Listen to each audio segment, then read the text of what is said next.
আজকে গোপন সূত্রের উপর খবরের উপর ভিত্তি করে ওসি দামছড়া একটা গাড়ি যেটার নাম্বার হলো TR01 BV0595, এটা একটা হুন্ডাই গাড়ি, এটা আপনাদের সামনে আছে এখানে। সেই গাড়িটাকে ডিটেইন করে তল্লাশির সময় সেই গাড়ির থেকে টোটাল 177 কেস হিরোইন এটা সিজ করা হয়েছে।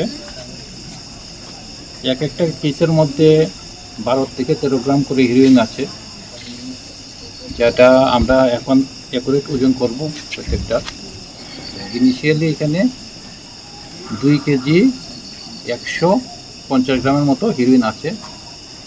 অ্যাকুরেট ওজন করলে একটু এদিক সেদিক হবে। এটা খোলা বাজারে বিক্রি হয় না, কালো বাজারে যে বিক্রি হয় প্রায় 25 কোটি টাকার মাল আছে এখানে। গাড়িটাকে সিজ করা হয়েছে। গাড়ির মধ্যে আমরা 2 জন পেয়েছিলাম, একজন শহীদুল রহমান, বাড়ি সোনামুড়া কুলুবাড়ি, আর একজন জসিমউদ্দিন ঠাকুরমুড়া সোনামুড়া। তাদের 2 জনকে অ্যারেস্ট করা হয়েছে। দামছড়া থানাতে একটা NDPS এর কেস নেওয়া হয়েছে। সেই মামলাতে আর যারা যারা যুক্ত আছে তাদেরকে আমরা অ্যারেস্ট করবো, তদন্ত চলছে। ধন্যবাদ।